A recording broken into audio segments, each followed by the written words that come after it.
यो हो बहसको साथमा गरिमा विकास बैंक, एक्सेस टु ऑल। गर्भदेखि बलियो भूगर्भ सिमेन्ट, भूगर्भ सिमेन्ट। कामना सेवा विकास बैंक, प्रगतिको आधार कामना सेवासँगको कारोबार। Vinayak Siddha College, committed for quality education. Medanta Ayurved Health Home, 50 भन्दा बढी स्वादमा नेपालमै पहिलो पटक अन्तर्राष्ट्रिय स्तरको NDH मसला।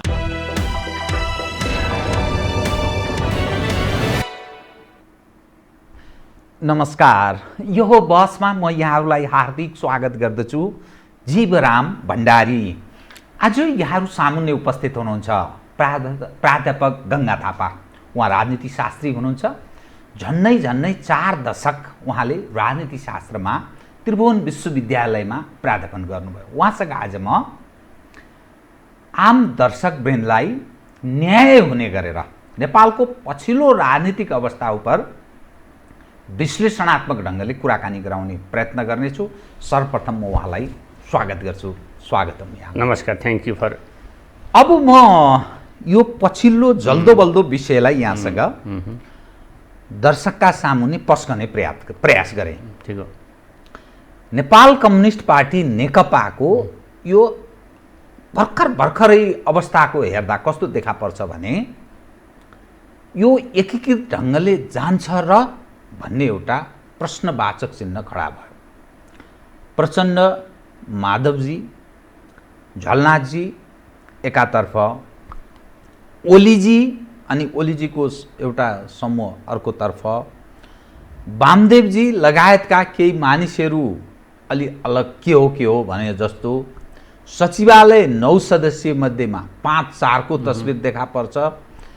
नेकपा तत्कालीन माओवादी केन्द्रभित्र पनि भत्केको अवस्था, तत्कालीन माधव नेपाल समूहबाट पनि केही फुटाइ चाहिँ हाल्नु हुँदैन भन्ने पक्षमा देखा परेको। माधव स्वयं त्यो ह्याउ हुती नभएको नेताको रूपमा पनि त्यहाँभित्र त्यसरी पनि बुझिँदो रहेछ। अर्थात् त्यो हिम्मत, त्यो रिस्क मोल्ने, खतरा मोल्ने। ओलीजी म निर्वाचित, मेरो नाममा यत्रो बहुमत प्राप्त भएको, मेरा कारणले अर्थात् मेरो नेतृत्वको कारणले यो लोकप्रियता हासिल भएको, यो दृष्टिकोण छ। एकले अर्कालाई स्वीकार्न नसक्ने तस्बिरतर्फ देखा पर्छ। यो अवस्थालाई तपाईँ कसरी हेर्नुहुन्छ र कहाँ प्रवेश गर्न सक्छ भन्ने अलि स्वतन्त्र ढङ्गले मैले आश गरेँ। कतिपय प्राध्यापकहरूको त्यो लोयल्टी सो हुन्छ, त्यसले गर्दा अन्याय हुन्छ दर्शकलाई, त्यस कारण ठिक छ। धन्यवाद छ। प्रश्न चाहिँ धेरै नै लामो, धेरै नै ब्रोड पनि छ। अब एउटा हाम्रो दुर्भाग्यको कुरा भनौँ अथवा किनभनेदेखि 30 वर्षमा पनि एउटा पार्टीमा एउटा लोकतान्त्रिकरण अथवा इन्टर पार्टी डेमोक्रेसी भएन। यो अहिले मात्रै अस्तिको मात्रै समस्याको कुरा भएन। हामीले खोजेको के हो भने अहिलेसम्म होइसक्नु पर्थ्यो। र यो राजनीतिमा फ्याक्सनल हुने अथवा विभिन्न गुटबन्दी हुने चाहिँ नर्मल प्रक्रिया नै हो। यसलाई त्यति साह्रो अप्ठ्यारो लिइराख्नु पर्ने छैन। त्यो जुनसुकै देशमा डेमोक्रेटिक कन्ट्रीमा हुन्छ। आफ्नो फ्याक्सनको मान्छेले उ गर्ने, होल्ड गर्ने कुराको त रहि नै रहन्छ। त्यो इन्डियामा पनि छ, बेलायतमा पनि छ। त्यही किसिमको अमेरिकनको सिस्टम अलिक फरक हो। त पार्लियामेन्ट्री सिस्टममा त्यस्तो भइराखेको कुरा त नेचुरली कुरा हो। एउटा त अन्तर पार्टी इन्टर डेमोक्रेसी नभएको हुनाले यो समस्या आइराखेको हो। इन्टर पार्टी डेमोक्रेसी भइराखेको भए सायद त्यही नै त्यो संस्थागत हिसाबले चल्ने हिसाब पनि हुन सक्थ्यो होला। अब ठ्याक्कै मैले बडी ल्याङ्ग्वेज चाहिँ देखिराखेको छैन 3-4 दिनमा। यो जुन नेताहरूको जुन यहाँले नाम लिनुभयो, म यहाँ पनि थिइनँ। त्यसमा बडी ल्याङ्ग्वेज कस्तो छ भन्ने पनि देखेको पनि थिइनँ। त्यसले पनि एउटा अर्थ लाग्थ्यो होइन, त्यस्तो छ। अब के भने आफू प्रिपेयर गर्न चाहने। अब मैले के भनेको भनेदेखि अब ओलीजी चाहिँ के कारणले प्रधानमन्त्रीमा रिटेन भइरहनु पर्ने अथवा उहाँका प्रतिद्वन्दी भनौँ अथवा चाहिने उहाँकाहरूले किन प्रधानमन्त्री हुन चाहने, त्यो पनि एउटा चाहिने मैले जनले नबुझेकै कुरा हो होइन। अब मैले यो छापामा लेखेको कुरा त सधैँ छ, त्यसमा म दोहोऱ्याउन पनि चाहन्न। त्यसमा आफ्नो किसिमको वचनहरू होला। के को परिवर्तनको लागि आउन खोजिराखेको आउने र उनले के गर्नलाई बसिराख्नु पर्ने हो। किनभनेदेखि डेमोक्रेसीमा ठिक छ, अब एउटा म्यान्डेट उहाँले लिनुभयो, 5 वर्षको म्यान्डेट उहाँको नाममा आएको छ, सही पनि हो। समग्रमा हेर्दाखेरि उहाँले सबै गलतै काम गरिराखेको भन्ने किसिमको पनि कहीँबाट पुष्टि हुँदैन। त्यो कुन हिसाबमा भनेको भने उहाँले कुनै संविधानका त्यस्ता किसिमका प्रजातान्त्रिक चाहिँ नि अभ्यासहरू अथवा प्रजातान्त्रिक किसिमका संस्थाहरूलाई भाँचिराखेको अवस्था पनि देखिएन, देखेको पनि छैन। किनभने लडाइँ चाहिँ के को उपज हुन सक्छ? लडाइँ त के चाहिँ सत्ता केन्द्र सत्ताको लागि नै मात्रै कुरा हो। पावर पनि ठिकै छ, यहाँ त स्टेट क्याप्चर गर्ने कुरा पनि हो कि भन्ने किसिमको कुरा आयो यहाँ, होइन? स्टेट क्याप्चर र पावर त चाहिँ पोलिटिक्स त गर्ने त पावरकै लागि हो, राजनीतिक गेनको लागि हो। आफ्नो राज्य दोहन भन्ने भाषा ठिक हुन्छ? राज्य दोहन त्यो काहीँ न काहीँ हो त्यो, किनभने त्यसमा अननेचुरल हिसाबले, त्यो लिगल हिसाबले त आफ्नो एक्सर्साइज गर्ने कुरा भयो। त्यसलाई के छ भने सबै आफ्नो कन्ट्रोलमा राख्ने भनेको हो भने चाहिँ जस्तो स्टेट क्याप्चर गर्ने कुरा भयो, होइन? भन्ने किसिमको कुरा हो। अब फेरि कस्तो पनि यहाँ भयो भन्नुहुन्छ नेपालको सन्दर्भमा मैले दोहोऱ्याइरहनु पर्दैन, सबै टेस्टेड मान्छेहरूसितै प्रतिनिधि छन् कि फेरि यहाँ पनि। नयाँ आउने भएको भए त ठिकै छ नि त, गुटबन्दी भयो ठिक छ। अब यो अहिले भइरहेको सशस्त्र नेतृत्वबाट अर्कोतिर पावर ट्रान्सफर गर्ने हो भने त सायद धेरै मान्छे हेप्पी नै हुन्छन् होला मेरो आफ्नो हिसाबमा, त्यो जानेवाला पनि छैन नि फेरि। तर खड्गप्रसाद ओलीले केही दिन अगाडि मात्रै अब यो हामी अलरेडी कोही 25 वर्ष एक नम्बरको पार्टीको नेतृत्व लिएर बसेका छौँ, कोही 30 वर्ष, अब मैले छोड्नुपर्ने हो भने म छोड्न तयार छु, त्यो चाहिँ 60 वर्ष बिलोका नयाँ पुस्तालाई छोड्ने भनेर उहाँले सार्वजनिक घोषणा गर्नु। यहाँभन्दा पहिला पनि उहाँले भने जस्तो लाग्छ यो फाउन्ड साइडतिर हामीले छोडिदिउँ त सबैलाई।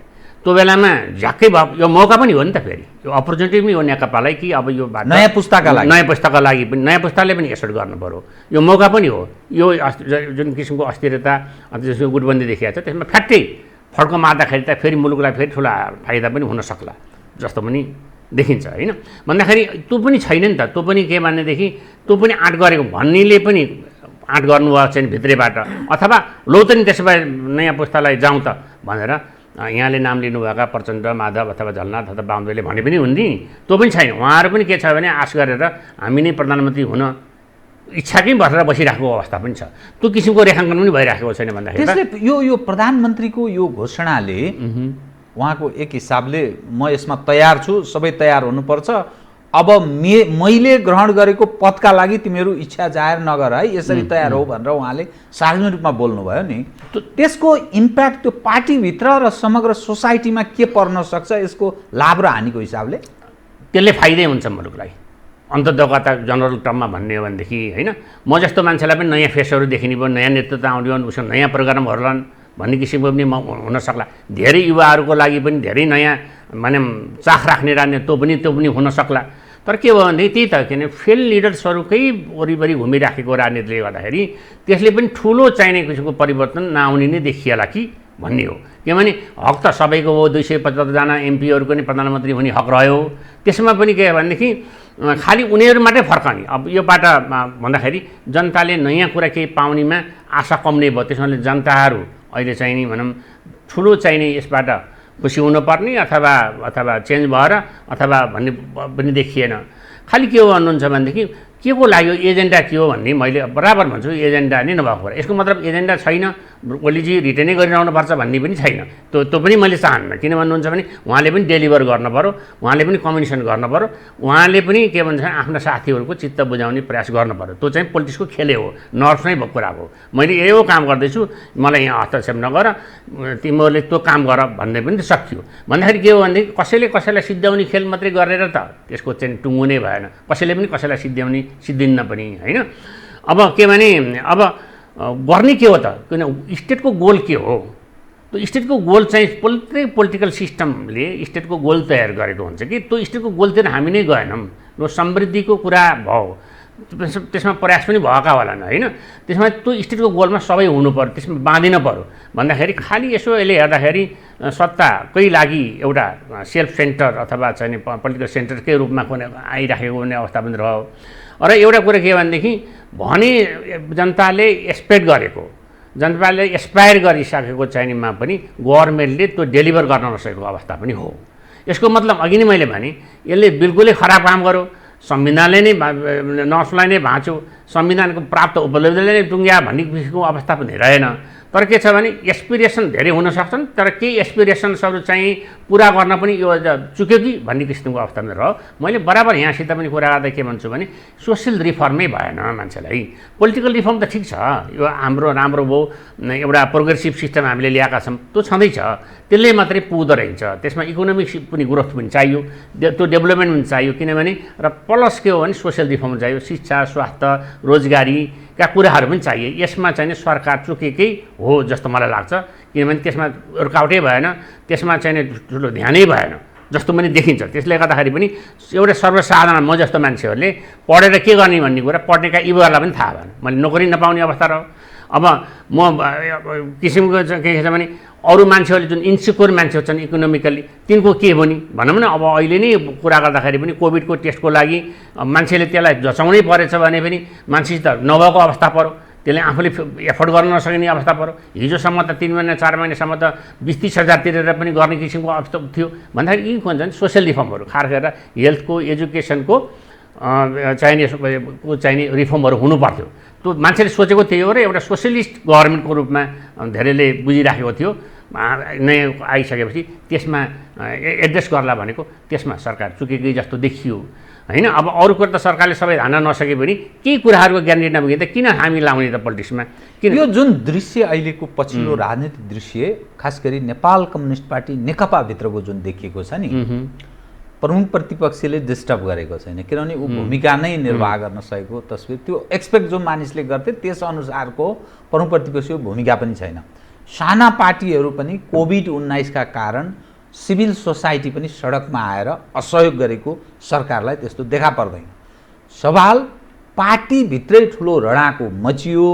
यो दृश्य हेर्दाखेरि सहयात्रा भोलिका दिनमा गरेर जालान् कि नजालान्? विभाजित हुँदाखेरि राज्य दोहनको जो तृष्णा छ, राज्यको साधन स्रोतलाई आफ्नो कब्जा जमाउने हिसाब किताबका लागि लडाईँ भएको जस्तो देखिन्छ अहिलेको यसो दृश्य हेर्दा। कुनै सैद्धान्तिक वैचारिक वाद आदर्श यो कारणले गाइड भएर लडाईँ भएको जस्तो पनि देखिँदैन। त यो दृश्यले यो पार्टी के एकीकृत भएरै जाला या त्यसमाथि प्रश्न खडा भयो भनेर कसरी बुझ्ने? यस्तो छ, तपाईँले भनेको कुरा ठिकै हो। के छ भने एउटा चाहिँ अनरेबल प्रोफेसन हुनुपर्थ्यो पोलिटिक्स। यहाँले भने ठिकै हो, अनरेबल प्रोफेसन भएन, एउटा प्रफिटेबल बिजनेसको निम्ति भयो कि पोलिटिक्स? अघि नै मैले भने त्यसलाई जुन भाषामा भनिराखेँ पनि त्यो भयो कि भन्ने एउटा देखियो। अब ठिक हो, मैले त्यही भन्छु त, के भनेदेखि ठ्याक्कै इडियोलोजिकल ठ्याक्कै चाहिने भनौँ कुनै उसमा समाचार यसले यो यहाँ बिरा भन्ने किसिमको पनि अवस्था जो असन्तुष्ट हुनुहुन्छ त्यसमा पनि रहेन। खालि के छ भने हामीलाई कन्फिडेन्समा लिएन र हामीलाई सोधिएन अथवा हामीले भनेको मानिएन भन्ने किसिमका एक किसिमका स्वरहरू आए। तर यहाँ कहाँनिर समस्या पर्छ भने हामीले यस्तो पोलिटिकल सिस्टम लागू गरेका छौँ, पार्टी सिस्टम पनि छ, हामीसित पार्लियामेन्ट्री सिस्टम पनि छ। पार्टीले कोही एजेन्डाबाट पार्टीकै मेनिफेस्टोबाट सरकार गठन भएको पनि छ। त्यसले भन्दाखेरि पार्टीको मेनिफेस्टोका सर्टेन कुराहरू गभर्मेन्टले त्यसलाई लागू गर्न पनि इम्प्लिमेन्टेसन गर्न पनि पर्छ सत्तामा आइसकेपछि, नत्र भने त्यो एजेन्डाको पनि मतलब भएन होइन। फेरि प्रधानमन्त्री जुन सरकार छ भनौँ, त्यो सरकारले पनि आफ्नो किसिमले इन्डिपेन्डेन्टली काम गर्ने कुराको हुनु पर्यो। पार्टीले सधैँ नथी लगाउनु प्राइम मिनिस्टरको प्रेरोगेटिभ राइट माथिको होइन। सिम्पल कुरा गर्दाखेरि पार्टीले यो मान्छे फलाना फलाना ठाउँमा राख भनेरै राख्ने भने त सरकारको पनि कुनै किसिमको महत्त्व हुन्न, त्यो चाहिँ गलत प्रक्रिया हो। फेरि के छ भने तर सरकारले पनि के छ भने त्यो किसिमका कम्पिटेन्ट मान्छेहरू अथवा के छ होइन त्यो किसिमको राखिदियो भने त फेरि पार्टीले क्वेसन पनि नउठाउने कुरा पनि होला। यहाँ के भइदियो भनेदेखि त्यो भइराखेको नभइकन फेरि आफ्नै मान्छेहरू भनौँ न त्यस्तै गरेर राख्ने हिसाबले पनि होला। भन्दाखेरि मैले भन्न खोजेको के भन्नुहुन्छ भने पार्टीले आफ्नो पोलिसी एउटा दिने हो। त्यो पार्टीकै नाममा सरकार गठन भएको भने सरकारले पनि त्यो पार्टीको सधैँ चाहिँ लाएर सधैँ किसिमको कुरा गर्यो भने फेरि त्यो सिस्टमले फङ्सन गर्दैन। त्यसपछि के हुन्छ भने बिल्कुलै चाहिँ त्यो फोहोरी खेलको रूपमा जाने कुरा पनि हुन्छ। त्यसैले इन्डिपेन्डेन्टली नै काम गर्नुपर्ने हो। तर मैले यहाँ के देखेँ भनेदेखि अलिकति चाहिँ भनौँ नेताहरूमा अब हामीलाई एक किसिमले भन्ने हो भनेदेखि कुनै नेताहरूले मैले नाम लिन्न के भने उहाँलाई प्रधानमन्त्रीको रूपमा भित्रैबाट चाहिँ स्वीकारै गरेनन्। मैले यिनै पार्टीका चाहिँ नेताहरूले मलाई त्यो एउटा समस्या हो। किनभने ऊ त हो नि भएको त्यो भयो त प्रधानमन्त्री भयो त्यो पनि भएन। फेरि त्यो सर्टेन चेयरको पनि रेस्पेक्ट त गर्नु पऱ्यो, सर्टेन पोजिसनको पनि रेस्पेक्ट गर्न पर्यो। फेरि के छ भने केपी ओलीजी आफै आएको त होइन, त्यो सिस्टमले बनाएको प्रधानमन्त्री हो नि, जो बनेका छन् सिस्टमले बनाएको। त्यो फेरि सिस्टमबाट उहाँलाई निकाल्ने पनि छ नि, फेरि छैन त, छ नि, जुन सिस्टमले उहाँ प्रधानमन्त्री बन्नु त्यही सिस्टमले निकाले पनि त भन्छ नि फेरि, होइन। त्यसो भए त फेरि वैधानिक पनि भयो, विधिपूर्वक पनि भयो, त्यो पनि भइरहेको अवस्था रहेन। खालि के छ भने तपाईँ छोड्नुहोस् हामी जान्छौँ तपाईँ भन्ने किसिमको गर्दाखेरि अलिक डटी त भएकै छ। त्यसमा दुवै पार्टबाट भएको छ। त राजनीति अलिक फोहोरी खेल किनभने ठिक छ नि, उहाँ एउटा सर्टेन बाटो आएको छ, ठिकै छ, मलाई मन परेन भने, पार्टीलाई मन परेन भने उहाँलाई अविश्वास लगाइने अथवा पार्लियामेन्टमा चाहिने त्यो अविश्वास राख्ने, हटाउने प्रक्रिया त छ नि त। म अलिकति इतिहास दोहोऱ्याएँ है त। ठिक छ। तत्कालीन नेकपा एमाले र माओवादी केन्द्रबीच एकता भयो, एकीकरणको प्रक्रिया अघि बढ्यो। पछि अन्ततोगत्व पार्टी एक भयो, नेपाल कम्युनिस्ट पार्टी नेकपा नामाकरण गरे, भागभण्डा भयो, 60-40 को सालाखाला भागभण्डा भयो। बैठकहरू बोलाउँदा दुई अध्यक्षको सहमति हो, फेरि अर्को खाले सहमति हो, सहमतिमा मात्रै भन्ने एउटा लवज प्रयोग भएको छ। फेरि पार्टी सिस्टममा बहुमत र अल्पमतको त अर्थ हुन्छ, त्यही नै हो। अब ओलीजीलाई प्रयास गर्दा उहाँ सहमत हुनुहुन्न, यतिखेर के को म त प्रयास गरिरहेको छु, किन मलाई असहयोग गरेको, 3 वर्ष लगभग व्यतीत हुन लाग्यो ओलीजीको। अब प्रचण्डजीको बुझाइमा मैले त पार्टी एकता गरेर पो त यसलाई यत्रो बहुमत प्राप्त भएको, यो पार्टीलाई, नेपाल कम्युनिस्ट पार्टी नेकपालाई, नभए कहाँबाट हुन्थ्यो। अनि मैले भनेको नमान्ने हो भने भन्ने यो ढङ्गले गयो। अनि माधवजीको आफ्नो कार्य फेरि खेलोफडको रह्यो, झलनाजीको आफ्नो प्रयास छ, वामदेवजीको आफ्नो प्रयास छ। यो दृश्य हेर्दा मैले अघि यहाँलाई उद्धृत गरेँ, 5 र 4 सचिवालयमै छ। स्थायी समितिमा झन्नै यो स्थिति भत्किएन भने ओलीजी अल्पमतमा पर्नुहुन्छ, सेन्ट्रल कमिटीमा अल्पमतमा पर्नुहुन्छ। उहाँहरूले कार्यकारी अध्यक्षको अधिकार प्रयोग गर्दै त्यो सहमतिका कुरा गोली मारौँ, किनभने उहाँ त गोली हानेरै आएको मान्छे हो नि त, त्यो कुरालाई गोली मारिदिउँ, अब बहुमत र अल्पमत प्रक्रियामा जाउँ भनेर उहाँले जबरजस्त सचिवालय बैठक कल गर्नुभयो र त्यसले निर्णय गर्यो भने के हुन्छ त? त्यो प्रक्रिया पनि छ, फेरि विधान त त्यो गर्न पनि सकिन्छ। 25%ले माग गर्यो भने त्यो बस्नुपर्ने बाध्यात्मक वैधानिक विधान त, पार्टी विधान त त्यो व्यवस्था पनि रहेछ, कमिटी बैठकहरू। उहाँले यहाँले भन्न खोज्नुभएको चाहिँ ओलीलाई हटायो भने के गर्ने भन्ने किसिमको हो भने पार्लियामेन्टले गरेर अल्पमतमा पार्ने स्थिति भयो। तपाईँ राजीनामा दिनुहोस् भन्ने स्थितिमा पदार्पण गर्यो। उहाँले म दिन्न, मेरा अनेकौं विकल्पहरू छन्, ती विकल्प प्रयोग गर्छु। प्राइम मिनिस्टरको प्रेरोगेटिभ राइट प्रयोग गर्ने स्थितिमा जाने सम्भावना कति हुन्छ, त्यो गर्दा के हुन्छ, त्यो नहुँदा के हुन्छ? अब यो चाहिँ नि अब स्थायी समितिले अथवा सचिवालयले उहाँलाई छोड भन्दैमा उहाँले मोरल कुरा, बेग्लै कुरा भयो। त्यो के छ भने त्यो भन्छ डिओन्टोलोजी भन्छ कि, त्यो पोलिटिकल अब्लिगेसन्सहरू, ड्युटिजहरूको कुरा आउँछ यसमा। त्यो गरेर जाने उहाँको कुरा नगर्दाखेरि पनि उहाँ प्रधानमन्त्रीबाट निक्लाउनु पर्ने अवस्था रहन्छ जस्तो मलाई लाग्दैन, किनभने पार्टीको त पार्टीको डिसिजनको कुरा हो, त्यसलाई सदस्य खारिज गर्न पनि सकिएला, होइन, छोड्नुपर्ने अवस्था मलाई लाग्दैन, मलाई कानुन सीमा होइन त्यो लाग्दैन, होइन, जान त फेरि पार्लियामेन्टमै पर्यो। त्यो त के छ भने यस्तै अवस्थामा त जो चाहिने उहाँलाई हटाउन चाहन्छन्, उहाँ पनि मेम्बर अफ द पार्लियामेन्ट हुनुहुन्छ, उहाँले पनि कल गरेर उहाँलाई चाहिने विधिवत रूपमा पार्लियामेन्टको चाहिने भोट अफ नो कन्फिडेन्सबाट निकाल्न सक्ने अवस्था त रह्यो, होइन।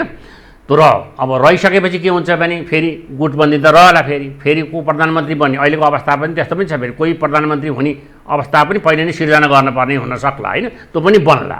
त्यसैले त्यो हिसाबले त जान सक्दैन, त्यो हिसाबले उनले दिन पर्दैन। तर के हुन्छ भन्नुहुन्छ भने पार्टीमा फुट भइसकेपछि भनेपछि त अब अहिले भइराखेको जुन किसिमको चाहिँ पोलिटिकल स्टेबिलिटी हामीले भन्छौँ नि, त्यो त अनस्टेबल त भइ नै हाल्यो, होइन। त्यसले फेरि अनस्टेबल हुँदाखेरि अर्को चाहिँ एनआरकी पनि निप्टाउन सक्ने अवस्था पनि रह्यो, होइन। अनि एनआरकी भनेको त्यसले अन्ततोगत्त चाहिँ पोलिटिकल हामीले सिस्टम अहिले जुन हामीले छन् त्यसलाई पनि ड्यामेज गर्ने अवस्था त रहन सक्ला। त्यो के न होला। तर के छ भने तपाईँ हामीले भने जस्तो छापामा भए जस्तो यो गइसकेपछि यो नै आउँछ, यो आएपछि यो नै हुन्छ, यो आएपछि हुन्छ भन्ने कुरा त रहन्न। तर यहाँले के बुझ्नु पर्यो भन्नुहुन्छ भने भर्खरको पनि अमेरिकामा इलेक्सन भयो नि, त्यति नराम्रो किसिमको चाहिने छवि भएको मान्छेले पनि त 70 कति करोड त भोट त ल्या त उसले चाहिने ल्या त, होइन। त्यो भोटर्सहरू छन्, तपाईँको जति गाली गर्नुभयो भने पनि त्यही नेपाली काङ्ग्रेसलाई, त्यही नेकपालाई भोट दिने मान्छे फेरि त्यति नै छन्, हामी जति यहाँ कराइराखे पनि। त्यो भोट पनि ब्याङ्क्सहरू पनि छ, किनभने अर्को पनि विकल्प नभइरहेको अवस्थामा अहिले खडा आउने अवस्था पनि छैन। तर मलाई के लाग्छ भने त्यो हदसम्म जान्छ जस्तो मलाई लाग्दैन। फेरि पनि एक किसिमको चाहिँ भनौँ एउटा अर्को डिल त्यो लागु होला नहोला, एउटा फेरि प्याचअप जस्तो पनि होला जस्तो पनि मलाई लाग्छ, किनभने यसले फाइदा छैन, प्रचण्डजीलाई पनि फाइदा छैन, माधवजीलाई पनि फाइदा छैन, ओलीजीलाई पनि फाइदा छैन। तर के छ भने उहाँहरूले त्यो अवस्था आउन सिर्जना हुनै नदिन पर्थ्यो भन्नेमा म थिएँ। त्यस्तो होला जस्तो मैले चाहिँ कल्पना गरेको थिइनँ। यस्तो होला भने यसरी सत्ताकै लागि यस्तो लुछाचोडी हुनसक्छ एउटै पार्टीमा। तर के छ भने त्यो मलाई नौलो कुरा पनि थिएन। किन भन्नुहुन्छ भने 1990मा गिरिजाप्रसाद कोइराला प्रधानमन्त्री भइसकेपछि उहाँले एउटा कृष्णप्रसाद हटराईलाई त्यो ग्रुपले हराइदियो।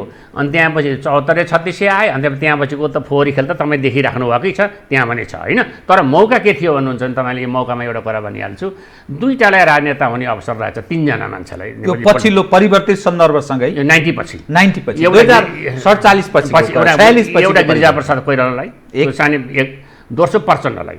के भन्नुहुन्छ 2008मा चाहिने बहुमत जितेको पार्टी थियो त्यो फर्स्ट पार्ट पोस्ट सिस्टममा, उहाँ प्रधानमन्त्री नभइकन संविधान बनाएको भए त्यहाँपछि उहाँको अब्सोल्युट मेजोरिटी आएर त आउन त सक्छ जस्तो लाग्छ अहिलेको हिसाब गर्दाखेरि। र उहाँले रिफर्म गरेको भएदेखि उहाँ एउटा राजनेता हुन सक्नुहुन्थ्यो। ओलीजीलाई पनि फेरि अर्को मौका मिल्यो, त्यत्रो भने 2 दियाको बहुमत आएको थियो होइन, आएको छ, अहिले पनि छ।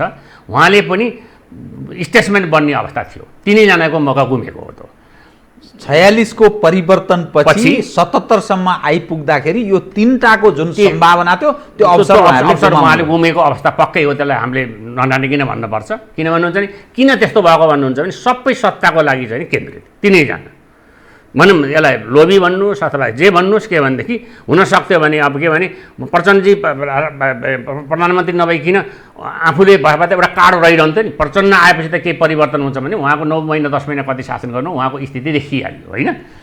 अब त्यहाँपछि त ओलीजीको पनि आउँदाखेरि ओहो ओलीजीको त धेरै किसिममा त उहाँ एउटा अडान भएको मान्छे, एउटा प्रिन्सिपल मान्छे एउटा छ नि, अहिले पनि त्यो छवि छँदैछ। अहिले पनि उहाँ बेहतर पोजिसनमै हुनुहुन्छ जस्तो मलाई लाग्छ, जति बाहिर तुलनात्मक रूपमै होइन। ठिक छ, उहाँका केही कमी कमजोरी भए पनि अहिले पनि उहाँभन्दा राम्रो भनेर भन्ने अवस्था पनि छैन। किनभने त्यसो मैले भन्न त हुँदैन, तर त्यस्तो अवस्था पनि छैन भने यी 3 जनाले त्यो एउटा हुन्छ नि टावरिङ एउटा पोलिटिकल चाहिने लिडरसिप छोडिराखेको अवस्था पनि थियो। तर एउटै कुरा हेर्दाखेरि के भन्नुहुन्छ भनेदेखि धेरैको मैले के बुझेर गरेको थिएँ भने ओलीजीले एउटा पद छोडेर एउटा पदमा भएको भए सायद हुने पनि थिएन होला जस्तो मलाई लाग्छ। यसो मान्छेको हेर्दाखेरि त्यो भनौँ न, त्यो उहाँले कि प्रधानमन्त्रीको लिएर पार्टी अध्यक्षको पद पहिल्यैदेखिबाट नै गरे भए पनि सायद यदि साह्रो त्यस्तो त यहाँकै शब्द युज गर्दाखेरि रडाको पनि नहुन पनि सक्थ्यो होला कि भन्ने एउटा कुरा रहेको थियो। भने धेरैले त के देखियो भन्नुहुन्छ भने कतिको त मैले भन्न पनि मलाई लाज लाग्छ,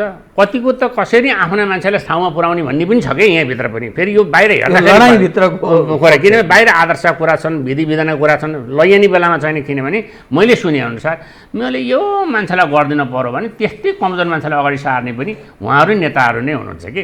त्यसो हुँदाखेरि के भइदियो भने त्यो अर्को आउने मान्छेले पनि हामीले अर्को मान्ने आउँछ भने त्यो एकदम ब्रोड होला, उदार होला, त्यसले चाहिँ नि एकदम मुलुककै चाहिँ स्टेटको गोल पुरा गर्ला भन्ने पनि शङ्का छ। र हिजोको चाहिँ नि हेर्दाखेरि पास्ट इज एनी गाइड त्यो भन्दाखेरि त्यो पनि देखिएको अवस्था छैन। तर के छ भने यो यति अवस्था हुनु, यस्तो हुनु, यसैमा मात्रै केन्द्रित हुनु मलाई दुःख के लाग्छ भन्नुहुन्छ भने एउटा पार्टीको सरकार छ, बहुमत छ, त्यो पार्टीकै मान्छेहरूसित झगडा गरेर मुलुकको चाहिँ अरू अन्य कैयौँ कामहरू छन् त्यसमा केन्द्रित हुन को सट्टा यही पार्टीमा कसरी आफूको यस्तो कायम गर्ने भन्नेमा जाँदाखेरि त यसले चाहिँ मान्छेलाई त ठुलो फ्रस्ट्रेसन त बनाएकै छ। त्यसमा शङ्का गर्ने कुरै भएन। तपाईँले अवसर गुमाएको राजनेता हुने एउटा ठुलो अवसर थियो, गतिशील व्यक्तिको रूपमा स्थापित हुने व्यक्तित्वको रूपमा त्यो गुमाए जो भन्नुभयो, त्यसदेखि बाहेकका जो दोस्रो तेस्रो जो नयाँ पुस्ताका कुरा गरिन्छ नि, कतिपय टेस्ट भइसकेका परीक्षण भइसकेका पनि मानिस छन्, कुनै त्यस्तो आकर्षक व्यक्तित्व अर्थात् व्यक्तिको नाम त हामीले चयन घोषणा गर्नु ठिक पनि हुँदैन, काहीँ आश गर्ने त्यो आधार भएका व्यक्तिहरू यी 2-3वटा पार्टीभित्र काहीँ छ जस्तो तपाईँलाई लाग्छ? यो पछिल्लो यसरी म मान्छेको नामै लिएर त नभनौँला अथवा भन्न पनि नरुचाउँला। तर के देखियो भन्नुहुन्छ भने एउटा समस्या त्यहाँ के रह्यो भन्नुहुन्छ भने यी नयाँ आश भएका मान्छेहरू पनि गुटमा छन् कि त्यो के छ भने यिनीहरूलाई चाहिने अगाडि सारेर आफ्नोलाई अब आफ्नो स्थिति बलियो बनाउने हिसाबमा पनि त्यो एउटा चाहिने भइराखेको हुनाले पनि यी माथिका नेताहरू पनि मेरोलाई फलानाको समर्थन छ भनेर आफ्नो कार्डहरू पेलिराखेको अवस्था भयो होइन। मलाई भन्नुहुन्छ भने सिधै हिसाबले जसलाई सुम्पे पनि नयाँ पुस्ताहरू सेकेन्ड पुस्ता यहाँले भन्नुभयो नि त्यो 60 वर्ष तलका अथवा कहिले मुख्यमन्त्रीहरू छन् ल मैले नाम लिँदाखेरि शङ्कर पोखरेल होला, पृथ्वी सुब्बा गुरुङहरू होला, घनश्यामजी होला, योगेश भट्टराईहरू होला, यो उसमा जाँदाखेरि अरू पनि कैयौँ मान्छेहरू होलान् यसभित्र होइन। ती मान्छेहरू नै आएछन् भोलि बिहान भने अथवा भीमरावहरू नै होलान् होइन। अब उता काङ्ग्रेसतिर आउँदाखेरि अब विश्वप्रकाश होला, गगन थापा होला, यी पनि होलान् नि। फेरि के भनेदेखि यिनीहरूले पनि यसो गर्न नसकेको अवस्था भयो, किनभने ठ्याक्क म पार्टी सभापतिमा उठ्छु भन्दै भन्दैन यिनीहरूले हेर्नुहोस् है। अहिले आउनु पर्ने त्यो खालको होइन, तर यिनीहरूमै गइराख्यो भने पनि अहिलेको भन्दा त फरक होला नि। They are more educated, they are more चाहिने के छ भने लेस करप्टेड, त्यो त छ नि त। फेरि किनभने कम्पेरिटिभली कुरा गरेको है, त्यो हुँदाखेरि त त्यो जाने अवस्था भएको भयो भने पनि हुन्थ्यो। अब त्यो तत्काल जाने जस्तो पनि देखिएन। तर प्रधानमन्त्रीजीले जुन किसिमको दिनुभएको छ यो अर्कालाई दिउँ भन्नुभएको छ भने उहाँले सिच्ची भित्रबाट भनेको पनि होला भनेदेखि यसमा गए के हुन्छ नि। फेरि त्यसमा गए त राम्रै हुन्छ नि, किनभने त्यसो भएपछि के हुन्छ भने कम्पिटिसन पनि रहेन। भोलिमा आम के अरे अधिवेशन गर्ने, एउटा पार्टी सभापति हुने, त्यहाँपछि रन गर्ने भनेर त सिस्टमलाई त मान्नु पऱ्यो नि। सिस्टमलाई नमानी त भएपछि एउटा ऊ त बस्छ नि। यो जाने अवस्था पनि उहाँले साँच्चै भनेको भने त हिँड्नु पऱ्यो। म त I will be very happy.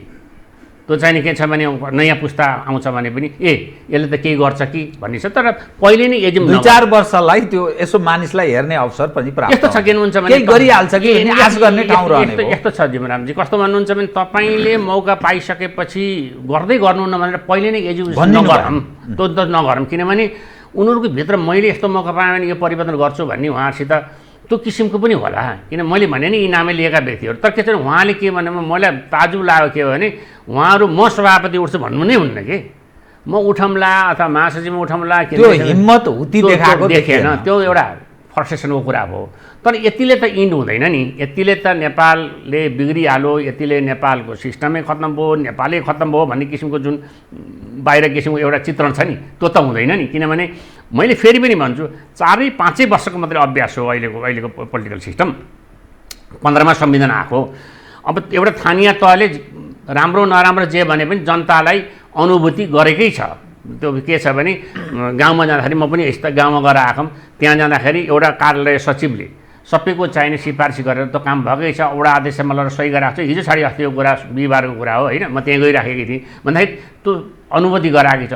अर्को एउटा दुईवटा चुनाव भइसकेपछि त्यो हुन्छ नि, किनभने संसारमा पनि एकैचोटि ओभरनाइट केही भइराखेको अवस्था पनि होइन।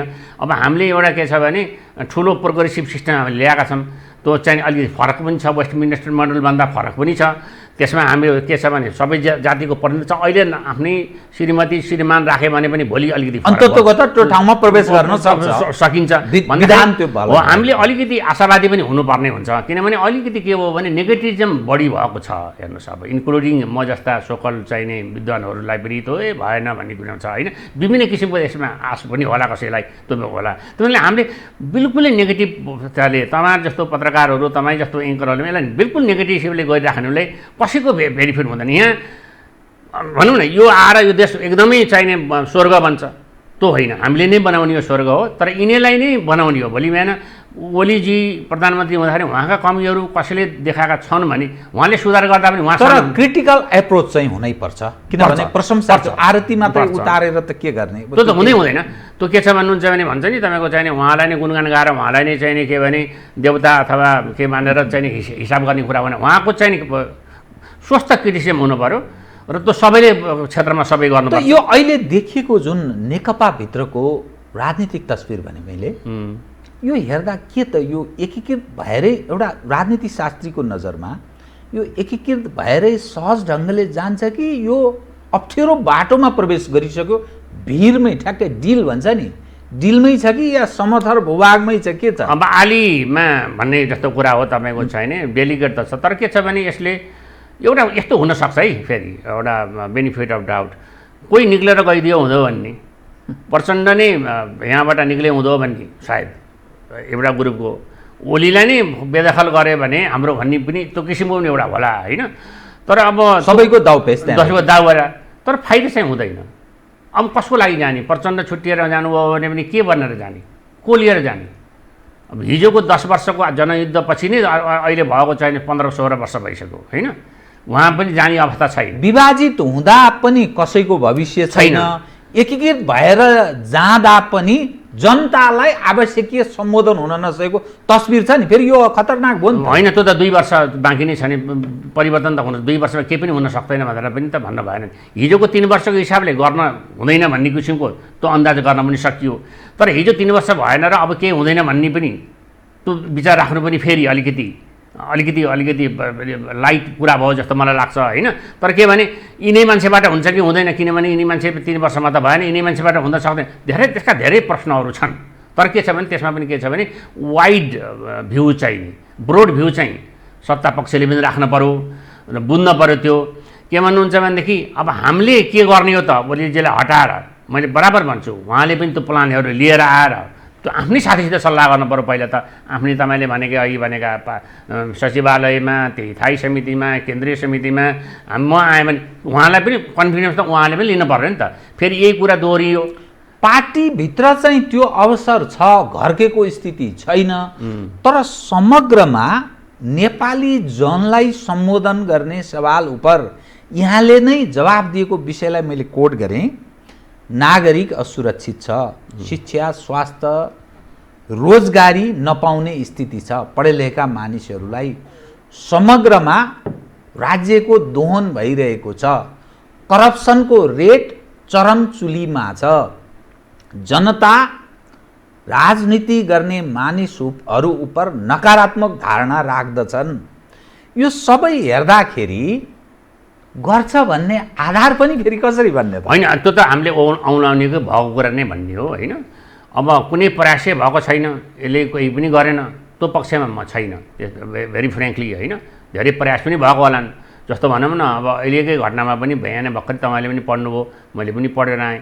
भोलि बिहान नेपाल इन्डिया रिलेसनलाई नर्मलाइज गर्नले पनि कुरो त चलिसकेकै रहेछ। इन्डियाले पठाउने कुरो नै भएको रहेछ। इन्डियाले पनि त्यसलाई उनी गरेको छ। हिजो हामीले अस्ति भर्खर त्यो गोयलको कुरा गऱ्यौँ, यसैमा काण्ड बेकाण्ड यहाँ पछिबाट नै यो फेरि आएको नि त। यो अहिले भारतसँगको अप्ठ्यारो अवस्थालाई काहीँ न काहीँ डायलगमा जाँदैछ भन्दा त्यो पनि एउटा राम्रै कुरा हो। किनभने त्यसमा राम्रै कुरा जस्तो लाग्छ, किनभने कि यसले आइराखेकै छ। चीनसित भन्दाखेरि के भने बिल्कुल कुरामा केही पनि गरेको छैन, त्यो म पक्षमा छैन। किनभने नभएको कुरा मलाई भन्ने इच्छा पनि छैन होइन? भनिन पनि हुन्न, त्यो नै गर्ने हो। तर के भन्यो भने अब हामीले खोजेको एउटा मैले बराबर भनेको के हो भने maybe I am influence by some kind of state कन्ट्रीको इन्फ्लुएन्स पनि होला। सस्टेनेबल वेलफेयर स्टेट चाहिएको हामीलाई। सबै किसिमको चाहिने डेनमार्क, फलिमाना, नर्वे जस्तो नगरे पनि सस्टेनेबल वेलफेयर स्टेट हामीलाई चाहियो। किनभने हामी कहाँ पोभर्टी छ। अनलेस चाहिने यसलाई चाहिँ इम्प्रुभ नगरेसम्म हामीलाई सुरक्षा चाहियो होइन? सुरक्षा चाहिएमा लो ठिक छ, वृद्धावस्था केही बढेको होला, केही स्वास्थ्यमा केही अस्तिको अर्थमन्त्रीले पनि केही किसिमको प्याकेजहरू ल्याउनु भएको थियो गरी के भने इन्सुरेन्सको प्याकेज। तर यसलाई अरू चाहिने भनौँ सरल र चाहिँ युनिभर्सल हेल्थ सिस्टम जुन धेरै साथीहरूले अथवा डाक्टरले पनि उठाइराखेको होला, त्यसमा ल्याउनु पऱ्यो। र पब्लिक एजुकेसन सिस्टमहरू ठिक गर्नु पऱ्यो, किनभने त्यो नभइकन अरू ठिकै हुन सक्दैन। र के भनेदेखि पब्लिक एजुकेसन सिस्टम ठिक गरिसकेपछि प्राइभेट एजुकेसन त्यसै पनि तपाईँको चाहिने त्यसको चाहिने बिजनेस चाहिने कम भएर जाने कुरा हुन सक्ला। यी सबै कुराहरू गर्नलाई 2 वर्ष 3 वर्षमा गर्न कोही आए पनि सक्दैन त होला। एउटा चाहिँ बाटो चाहिँ एउटा देखिन पर्थ्यो, त्यो देखिएन कि भन्ने किसिमको कुरा चाहिँ आयो। किनभने कुनै क्षेत्रमा कुनै राजमार्ग बन्यो, कुनै ठाउँमा एउटा बिल्डिङ बन्नुले मात्रै भनेर हुँदैन। अहिले धेरै किसिमको हाम्रो समस्याहरू छन्। मूल कुरा त चाहिने रोजीरोटीकै समस्याहरू छ त्यसमा। किनभने यत्रा मान्छेहरू तपाईँले पनि बराबर भन्दै जो विदेश गइराखेका छन्, अहिले पनि विदेश गएर नै बस्नुपर्ने अवस्था छ। यसलाई कसरी आकर्षण गर्ने, कसरी रोजगारी सिर्जना गर्ने, यसमा जानु पर्थ्यो। त्यसमा के हो भने कि 3टा मान्छे मिल्नु पर्थ्यो। प्रधानमन्त्री भइसकेपछि स्वास्थ्य मन्त्री, अर्थमन्त्री, शिक्षा मन्त्री बसेर एउटा प्याकेज बनाएर एउटा प्लान सुरुमै गर्नु पर्थ्यो। त्यो त सुरुमै यहाँसित मैले कुरा गर्दाखेरि पनि त्यो एउटा जानै पर्छ। किनभनेदेखि अब हामीको एउटा क्यापिटल सिस्टमहरू, कम्पिटेटिभ क्यापिटलिजम, त्यसलाई क्यासिनो क्यापिटलिजम भन्छन्, त्यसमा हामी जान सक्ने अवस्था थिएन। किनभने अब हामीसित धेरै किसिमका चाहिने उहरू छ, माने रुरल एरियाहरू धेरै भएको हुनाले त्यसमा चाहिँ सरकारको चाहिने ध्यान चाहिँदो मात्रामा नपरेकै भयो।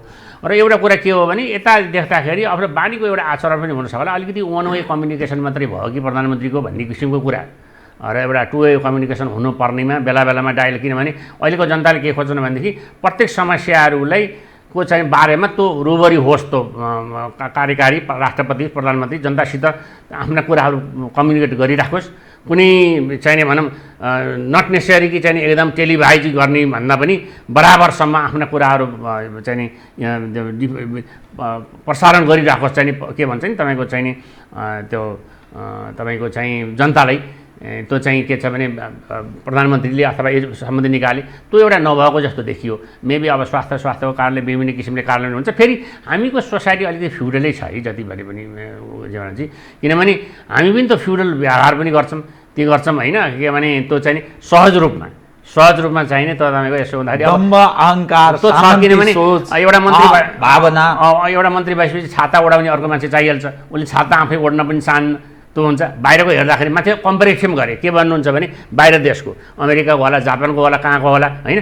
त्यो मान्छेले त अब अहिले त मिडिया धेरै भएको एसेसेबल भइसकेपछि कम्पेयर गर्दाखेरि हाम्रा मान्छेहरू अझै पनि फ्युडल टाइपका, अहिले पनि रिजर्भ टाइपका, अहिले पनि के छ भने फ्रेन्डली चाहिँ व्यवहार नगर्ने, मलाई नमस्कार गरिदियोस् भन्ने, अगाडि हात मिलाउन नखोज्ने, यस्तो किसिमको चाहिँ पनि छ। के भने यो जेनेरेसनमा त्यो पनि छ अहिलेको जेनेरेसनमा। अब यो जेनेरेसनले अब अहिले चाहिँ होल्ड गरेर अब भनौँ न, अब अहिले काङ्ग्रेसमा पनि शेरबहादुर 7 चोटि प्रधानमन्त्री हुने उद्देश्य के अरे ज्योतिषले भनेर लगाइराख्नु भएकै छ नि। तर के भन्ने भन्छ भने मेरो सोचाइमा तपाईँलाई म फेरि अझ फ्रेङ्कली भन्छु, तपाईँलाई अथवा प्रधानमन्त्री जुन हुनुहुन्छ उहाँलाई मैले अस्ति पनि एक ठाउँमा भनेको थिएँ, उहाँलाई मौका दिए जनताले, उहाँहरू प्रधानमन्त्री हुनुभयो, उहाँले जस्तो क्षमता थियो उहाँले त्यो काम गर्नुभयो। उहाँले अब उहाँहरू कसैले पनि फेरि प्रधानमन्त्री गर्ने आश गर्नुहुन्न। भइसकेका मान्छेले त्यसो चाहे त्यो माधव नेपाल, चाहे प्रचण्ड, ओली या शेरबहादुर, उहाँलाई मौका दिए एकचोटि त्यो पद भनेको एक अब गुम्यो तपाईँहरूको भन्ने अब तपाईँहरूले पाउनु हुँदैन, उहाँले हुँदैन भन्ने छ। म कसैले त बायस होइन, कसैले पनि किन मौका दिए जनताले, उहाँले त मौका पाउनु त हाइएस्ट अफिसमा त्यो कुर्सीमा बस्ने मौका पाउनु हो। 6 महिना पाउनु होला, 1 वर्ष पाउनु होला, 2 वर्ष पाउनु होला। उहाँले छोड्ने बित्तिकै यो प्रधानमन्त्री हुने चाहिँ इच्छा प्रतिपक्षका नेताले पनि यसले छोड्ने बित्तिकै ठुलो समस्या त्यहाँबाट गइहाल्छ। अनि त्यसपछि जो आए पनि त्यो संस्थागत हुन्छ, चाहे त्यो कोही मुख्यमन्त्री प्रधानमन्त्री होस् अथवा कुनै सांसद कुनै प्रधानमन्त्री हो, अनि त्यो सहज भइहाल्छ। मैले मौका दियो, मैले भएँ। अब फेरि यो चुनाव हुने, फेरि अर्को मान्छेमा फेरि यहाँ आउने, एकचोटि सभापति पार्टी सभापति सिद्धियो, त्यसरी जानियो भनेदेखि अर्काले मौका पनि पाउँछ। म त उहाँले छोडिसकेपछि म आउने पनि कुरा आउँछ। र फेरि मैले बराबर भन्छु, धेरैचोटि भनिसकेँ मैले, कुनै पनि देशमा रिटायर भएका प्रधानमन्त्रीले धेरै बोल्दैन। त्यो इन्डियामा पनि बोल्दैन, कहीँ पनि बोल्दैन, किनभने मेरो पालामा मैले गर्ने, उसको पालामा उसले गर्छ भने कति मात्रै बोल्छन्। अब यहाँ त चाहिँ नि पोलिटिक्सै पूर्व प्रधानमन्त्रीहरूको हातमा मात्रै छ, उनी मात्रै बोल्छन्, अरू कोही बोल्दैन। फेरि पुनर्स्थापित आफू त्यो ठाउँमा आउने छ। किनभने हुनसक्छ के छ भने लोभ चाहिँ त्यो नै छ। अब अहिले तपाईँले भनेकोमा सबै त प्रधानमन्त्री हुने लोभमै हुनुहुन्छ नि। मैले उहाँलाई नहुनुहोस् भनेको होइन, तर पनि उहाँलाई मौका पाउनु हो, एकचोटि भइसक्नु भयो नि, भयो त पुग्यो त एकचोटि होइन। सधैँ त्यही मैले खाइराख्नुपर्छ भन्ने हिसाबले पनि त्यहाँ रहेको छ। त्यति गर्ने हो भने पनि ठुलो गाँठो फुत्कन्छ होला। तपाईँसँग म नेपाल र भारत बिचको विषयमा अलिकति जोडेँ है त। भारतीय गुप्तचर संस्थाको प्रमुख सामन्त कुमार गोयल आए। त्यो पहिली सरकारले त्यो कुरा लुकाउन चाह्यो, तर लुकेन, मिडियाको छ अनि मिडियाको माध्यमबाट सार्वजनिक भएपछि अनि हो भनेर भन्यो। प्रधानमन्त्रीले 3 घण्टा मध्यरातमा गुप्त वार्ता गर्नुभएको कुरा पनि आयो। के कुरा गर्नुभयो? कहीँ न कहीँ एकजना प्रतिनिधि राख्नु पर्थ्यो परराष्ट्रको या रक्षासँग सम्बन्धित, या गुप्तचरकै हाकिम राखेको भए नि हुन्थ्यो नेपालको गुप्तचरको, त्यो पनि उहाँले गर्नुभयो। के कुरा गर्नुभयो त्यो अलिक शङ्कास्पद जस्तो, किनभने शङ्का गर्ने आम नागरिकलाई त्यो अधिकार छ। सार्वभौम नेपाली भन्छ नि, सार्वभौम नेपालीलाई त्यो अधिकार पनि छ। तत्पश्चात भारतीय सेना अध्यक्ष आए नरवणे नेपालको सवाल उपर अलि फरक दृष्टिकोण उनले राखेका थिए। कालापानी लिपुलेक लिम्पियादुराको सवाल उपर जब नेपालमा जनौबार यो हाम्रो मुलुक हाम्रो जमिन खाइदियो भन्ने जो दृष्टिकोण थियो, त्यो उक्सा हातमा भन्ने उनीसँग आयो। उनीसँगको विषयलाई धेरै विवादमा मान्छेले हेरेनन्। एउटा अनुकूल स्थितिको लागि एउटा परम्परा अनि मठ मन्दिर गए, त्यो एउटा राम्रो रूपमा पनि ग्रहण गर्यो। अब हिन्दुस्तान टाइम्सका अनुसार हिजो प्रकाशित भएको समाचार अनुसार हर्षवर्धन श्रृङ्गला भारतीय परराष्ट्र सचिव सम्भवतः मङ्सिर 11 गते नेपाल आउँदैछन् भनेर भनिएको छ। 2 हप्ताभित्रै 2 हप्ताभित्र। यसको अर्थ अब एउटा संवादले अर्को रूप धारण गर्न थाल्यो र अनुकूल अवस्था पनि सिर्जना हुन थाल्यो। चीनका पनि सेनाध्यक्ष अर्थात् कमान्डर इन चिफ उनी आउँदैछन्, नेपाली सेनापति पनि उहाँ जाँदैछन् भन्ने सुनिन्छ। यो सबै दृश्य हेर्दा कतिपयलाई अस्वाभाविक जस्तो पनि लाग्छ, कतिपयलाई स्वाभाविक जस्तो पनि लाग्छ। हाम्रो भूमि मिचिएको छ त्यो विषय अलि सुनसान जस्तो छ, कहीँ न कहीँ फेरि फुसुर फुसुर पनि भइरहेछ। यो दृश्यलाई तपाईँ जस्तो मान्छे एउटा राजनीति शास्त्र प्राध्यापकले कसरी हेर्नुहुन्छ? हेर्नुहोस्, अब यसमा एक किसिम एक खाले मान्छेले के भन्छन् भने ओहो अब नेपाल त बढियो नै भइसकेको, किनभने पहिला चाहिँ त्यो भेटको लागि मान्छे गइरहन्थे, अहिले त यहीँ भेट्ने आइसकेका छन् भने यसलाई चाहिँ पोजिटिभमा लिनुपर्छ त्यो किसिमका एक किसिमका मान्छे त्यो पनि भन्छन्। तर के छ भने देख्दैखेरि पनि यो नर्मलाइज रिलेसन इमिडिएट नेबर्सको चाहिँ त्यो राम्रो पक्ष नै हो। किनभने मैले त पनि भन्थेँ कैयौँ चाहिने बुद्धिजीवीहरूले अथवा प्रगतिशील बुद्धिजीवीले यसलाई आउन दिन हुँदैन, यसलाई के गराउनुपर्छ नर्मललाई भन्ने किसिमको पनि स्टेटमेन्ट दिएर साना साना पार्टीहरूको पनि के थियो जस्तो मलाई लाग्छ मिडियामा। ठिक छ, यहाँले भन्नुभएको मलाई पनि अचम्म लागेको थियो। के छ भने यदि त्यो लुकाउनै चाहेको थियो गभर्मेन्टले, नत्र भने मिडियाले नभएको भएदेखि त्यसलाई एक्सपोज नगरिदिए भएको भए पनि त्यो काण्ड पनि छ। र के छ भने डेमोक्रेसीको सबभन्दा स्थिरता हुने पनि ट्रान्सपारेन्सी नै हो।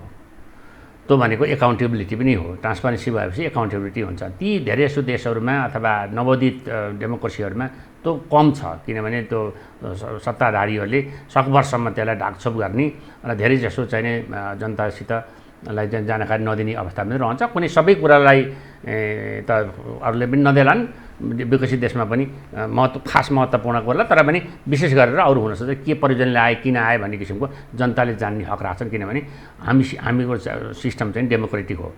त्यसैले त्यो चाहिँ किन ल्याप्सेस भयो त्यो चाहिँ त्यसमा मलाई थाहा भएन। तर अधिकारीहरूले हेर्दाखेरि बोलाएरै आएको, थाहा दिएरै आएको, उसमै आएको, परराष्ट्र मन्त्रालयलाई सबै आएको, 81 आएर प्लेनमा आएर भेटेको होइन। तर भन्ने किसिमको कुरा पनि आउँदाखेरि त्यसलाई हामीले विश्वासै गरौँ, किनभने त्यही किसिमको सरकारले दिइराखेको छ होइन। अब त्यो आउँदाखेरि त फाइदै भएछ नि त। यहाँले भने जस्तै हिन्दू दास टाइममा आजै लेखेको अथवा हिजो लेखेकोमा लो अर्को सच पनि आउने मतलब पोलिटिकलमा पस्यो। यो एउटा मान्छेलाई जो उहाँले पठाउनु भयो चाहिँ भारतीय प्रधानमन्त्रीले यहाँ पठाउनु भयो आफ्नो कुनै दूत, अथवा त्यो मान्छे आउनु हुँदैन, अर्को मान्छे आउनु पर्थ्यो, त्यो यसमा छुट्टै होला। अनि नर्मने आउँदाखेरि पनि धेरै कुराहरू भए। तर के छ भने कुनै कुराहरू के गर्न सकिन्छ भने आफूले त्यसलाई थाम्न सकिन्न भने त्यसलाई कहिले कहिले त्यो ट्रेडिसनललाई पनि कन्टिन्यू गर्नुपर्छ भन्ने मान्छेको हुँ। किनभने मलाई त कहिले कहिले के लाग्छ भन्नुहुन्छ भने त्यो रेभोल्युसनरी चेन्ज हामी कहाँ भयो, त्यो ग्रेजुअल चेन्ज भइदिएको भए यस्तो हुँदैन त कि भन्ने राख्ने मान्छे। किनभने त्यो रेभोल्युसन चेन्जलाई थाम्न नसकेको अवस्था हो नि त अहिले। किन मान्छेका चाहिँ एक्सपिरेसन ठुला, धेरै ठुलो परिवर्तन, त्यसलाई संस्थागतै गर्नलाई गाह्रो भइरहेको अवस्था हो नि त लिडरसिपमा। जो आए पनि त्यही हुन्थ्यो कि भन्ने किसिमको एउटा यस्तै अवस्था रहन्थ्यो कि, किनभने हामी कहाँ त्यस्तो लिडरसिप नभएर पनि भन्ने कुरो भन्दाखेरि अब म के भन्थेँ भने नर्मल आउन पनि दिनुपर्छ, किनभने त्यसले पनि एउटा ठुलो चाहिने अवस्था रहन्छ। किन उनी बोलेका मान्छे, उनीले नेपालको विरुद्धमा बोलेका छन्, उनी मान्छे आउनु त राम्रै कुरा हो नि त। उनी आएर उनले के बोल्दा रहेछन् भन्दाखेरि त झन् राम्रै कुरा हो। भन्दाखेरि मैले त्यो पक्षमा पनि भनिराखेको थिएँ। भन्दाखेरि यो राम्रै पक्ष हो। यसमा कुनै किसिमको अप्ठ्यारो मान्ने कुरा भने यसलाई चाहिने गभर्मेन्टको यसलाई सकारात्मक र सफल कदमै मान्ने पर्ने हुन्छ। किनभने चाइनासित पनि हाम्रो केही किसिमको अझ पनि डिस्प्युटहरू छ, बोर्डर भन्ने छ, त्यसमा पनि फेरि किसिमको अरू जानकारी हुन्छ। किनभने हाम्रो फरेन पोलिसी भनेको दुईटै देशसित मात्रै सम्बन्ध राख्ने हो है। जति ठुला कुरा गरे पनि अन्तसित राम्रो सम्बन्ध भयो यी दुईटा देशसित तपाईँले सम्बन्ध जसरी पनि इक्विलिब्रियममै राख्नुपर्ने हुन्छ। अब के छ भने कसैलाई पनि इग्नोर गरेर कसैबाट बेनिफिट लिने हुनै हुन्न। किनभने हामी संसारमा जति भइरहेको पनि हामीलाई यिनै दुईटा देशले हामीलाई अप्ठ्यारो पार्न सक्छन्, किनभने यिनैबाट हामी घेरिएका छौँ भन्ने किसिमले हामीले त्यो बुझ्नुपर्छ। हामीले त्यो ब्यालेन्स र चाहिने अप्टिमल टाइपको रिलेसन हामीले राख्नुपर्छ। त्यसमा पक्कै कुरा छ। यसमा चाहिने अब यसो गर्दाखेरि अब भन्दाखेरि अब के भने मिडियाले, इन्डियन मिडियाले ओली गभर्मेन्ट चाइना टिल्टेड, हामी आयो भने इन्डिया त्यस्तो किसिमको टिल्टेड सिटेड हुनु पर्दैन, नेपाल टिल्टेड फरेन पोलिसी राख्ने हो। यो राम्रै कुरा भयो। यसमा चाहिँ ठुलो टिप्पणी गरिराख्नु पनि कुरा भएन। यो गुड एचिभमेन्ट। जहाँसम्म के छ भन्नुहुन्छ भने अब कस्तो रहेछ भन्नुहुन्छ भने एउटा घर बलियो नभएपछि त बार्खाले छेप्ने हुन्छ। त्यस हुनाले के छ भने नेकपाका जुन शीर्ष नेताहरू हुनुहुन्छ उहाँले एउटा पोलिसी बनाउनुहोस्, एउटा चाहिँ के छ भने सम्मत अनुसार हिँड्न खोज्नुहोस् होइन। भन्दाखेरि एउटा चाहिँ मेसेज दिनुहोस् है जनतालाई। अब किनभने भोलि बिहान त ड्यामेज त कसलाई हुन्छ र? यो सबै गरेको ड्यामेज त यही पार्टीलाई हुन्छ। त उहाँले बुझ्नुभएको पनि छ, सबैले नबुझेको राखेको अवस्था पनि छैन। अब ठिक छ, यो के भने एक किसिमको कल्चरल युनिफिकेसन पार्टीको अझ पनि भएको छैन। पोलिटिकल युनिफिकेसन यहाँले भने जस्तै माओवादी र त्यो छुट्टै विचारधाराका छुट्टै सोसलाइजेसन भएका, फेरि दुइटैको सोसलाइजेसन एकदमै भाइलेन्सबाट भएका भन्दाखेरि ठुक्कै क्याप्चर गरिराख्नु तुरन्तै लिने भन्दाखेरि एउटा पोलिटिकल सोसलाइजेसन युनिफिकेसन भएछ जस्तो लाग्यो। कल्चरल्ली अझ हुन बाँकी छ, तर यस लङ वे टु गो पनि हुनसक्छ, कहिले धेरै वर्ष पनि लाग्न सक्छ। तर के छ भने मैले एकदमै नेगेटिभ डिरेक्सनमै मुलुक गइराख्यो र यो चाहिँ नि बिल्कुल बिग्रिराख्यो भन्ने किसिमको मैले त्यस्तो इन्डिकेटर देखेको छैन। मैले भन्न खोजेको त्यो ठ्याक्क हुनु पऱ्यो नि।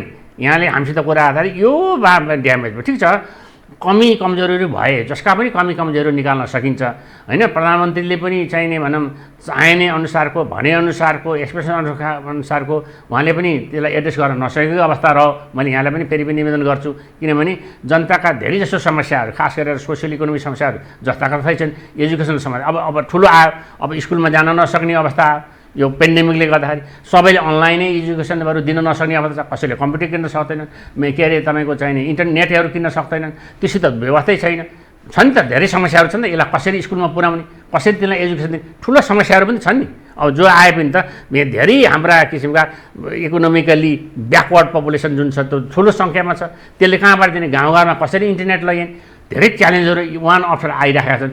त्यो चाहिँ जो आए पनि त्यो च्यालेन्ज भोग्न पर्छ। यहाँ मात्रै होइन, त्यो त अमेरिकामा पनि भोग्नुपर्छ बाइडेनले। यी त्यत्रा मान्छेलाई कसरी ह्यान्डल गर्ने, कसरी चाहिँ त्यसलाई चाहिँ के अरे भनौँ औषधि उपचार गर्ने, कसरी त्यसलाई सेक्युरिटी दिने, किनभने अमेरिकामा पनि हङ्गर त बढ्यो, अलमोस्ट हाफ अफ द पपुलेसनमा पोभर्टी आएको छ भनेको छ। भन्दा यी ठुलो च्यालेन्जहरू आइराखेको अवस्था छ। तर के भने एउटा दुःख लाग्दो कुरा के हो भन्नुहुन्छ भने मलाई पनि सबैलाई हेर्दाखेरि अलिक फोहोरी के छ भने पार्टीको लागि तपाईँको चाहिने आज निकाल्ने, भोलि अल्टिमेट कसलाई अल्टिमेट दिने, पार्टीका शीर्ष नेतालाई कसलाई अल्टिमेट दिएर के हुने, फेरि 48 घण्टा त्यो पार भइसक्यो। अब एउटा स्टेप चाल्नुपर्छ प्रचण्डजीले कार्यकारी अध्यक्षको हिसाबले, अनि त्यही समस्या आएन। समस्या आयो, उहाँले निकाल्नु होला, ओलीजीले चाहिँ म पार्लियामेन्टमा सिद्ध गर्नुहोस् भन्नु होला, भएको त त्यही होला नि त। उहाँले मैले तपाईँले त्यसले दूरी बढाउँदैन, दूरी बढाउँछ, पार्टी फ्याक्सन पनि हुन जान पनि सक्ला, अथवा अर्को अनवान्टेड कन्सिक्वेन्सेस पनि हुन सक्ला। तर अरू त्यस्तो किसिमको ड्यामेज गरेर व्यवस्थाले खत्तम पार्ने त प्रधानमन्त्रीले त्यसो गर्नु छ, मैले त्यो कल्पना गर्ने कुरा पनि भएन, त्यो हुँदा पनि हुँदैन। तर पार्लियामेन्टमा भोलि बिहान चाहिने हुँदाखेरि तपाईँको चाहिने पार्लियामेन्टबाट म पार्लियामेन्टबाटै हटाउँछु त थियो नि। पञ्चायतमा पनि सूर्यबहादुर थापाहरू मलाई चाहिँ पार्लियामेन्टले मलाई हटाऊ, म राजाले भनेर राजीनामा दिन्न भने त्यो एक्सर्साइज गर्न सक्ने त उहाँको फन्डामेन्टल राइटै रह्यो होइन। तर के छ भने त्यो हुनु भन्दा पनि अब अलिकति के भने डाइला के हो फेरि यसमा पनि भन्दाखेरि अब होती त देखिने भयो नि त तपाईँले भने जस्तै। अब गरेन भने अब ओलीलाई पछि आज बेलुकाको अल्टिमेटम निकाल्नु पऱ्यो। उसले दिएन भने त कन्फरेन्स त भयो नि त, किनभने आफ्ना आफ्ना लबी आफ्ना गुटका मान्छे छन्, तर त्यो लिएर कसलाई के हुने त्यतिले मात्रै उहाँले राजीनामा दिन मेरो विचारमा संवैधानिक त्यस्तो प्रावधान छैन, पार्टीले भनेर मात्रै। तर एउटा मैले भने मोरल कुरा मात्रै हो, यु लस्ट आवर चाहिने के छ भने ट्रस्ट, सो द्याट यु भन्ने किसिम भन्दाखेरि उहाँलाई पनि एउटा मोरल प्रेस त पर्ने कुरा भयो।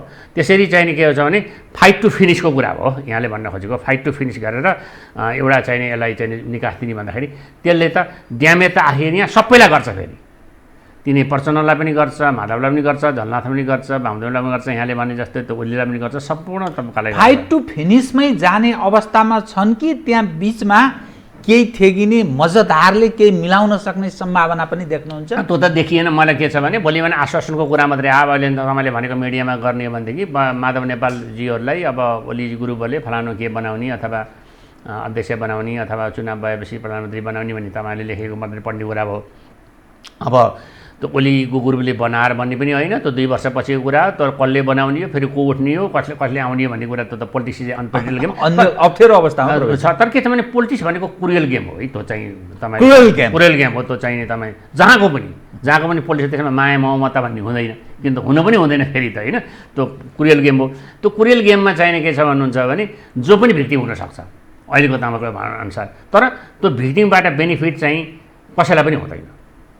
भने अहिले जुन अथवा रिटेन गर्न अथवा बसिराख्नु भएको छ, जुन उहाँलाई बेदखल गर्न बसिराख्नु छ, त्यसलाई हुने कुरा पनि फाइदा हुने कुरा पनि छैन। ठिक छ, केही समयको लागि उहाँ प्रधानमन्त्री बन्नु, यो टसलले लाभ अर्को पक्षलाई हुन सक्ने खतरा। अर्को पक्ष पनि के भयो र चुनाव नहुन्जेलसम्म 2 वर्षको चुनाव अझै पनि बाँकी नै रह्यो। 2 वर्षपछि के हुन्छ, अब तपाईँको के किसिमको सिचुएसन वर्ल्डमा हुन्छ, के हाम्रो सिचुएसन हुन्छ भन्ने पनि छैन। किनभने मैले तपाईँलाई पनि भनेको थिएँ 1 inch ahead is darkness, a week is a long time in politics भनेर त हामीले भनेकै राखेकै छैन। तर के भन्नुहुन्छ भनेदेखि त्यो त के छ भने त्यो मैकियावेलीले पनि प्रिन्समा भनेको छ भने रुलर भनेको त स्ट्रङ र टाइगर जस्तो हुनुपर्छ भनेको छन्। किनभने त्यो गठमा मलाई त के लाग्छ भने विकै पतामा त यो भन्छु मैले त उहाँले जति किसिमको डिसिजन गर्नुपर्ने उहाँले गर्न सक्नु भएकै छैन। सम्झौतामै सबै टुङ्गिराख्नु उहाँले चाहिँ नि फटाफट गरेको भए पनि उनीहरूले गर्नुभएको छैन। उहाँले लगभगसम्म चाहिँ त्यति विक जस्तो मलाई लाग्छ। किनभने उहाँले त्यसरी यत्रो प्रधानमन्त्री, एक्जिक्युटिभ प्रधानमन्त्री, यत्रो बहुमत भएको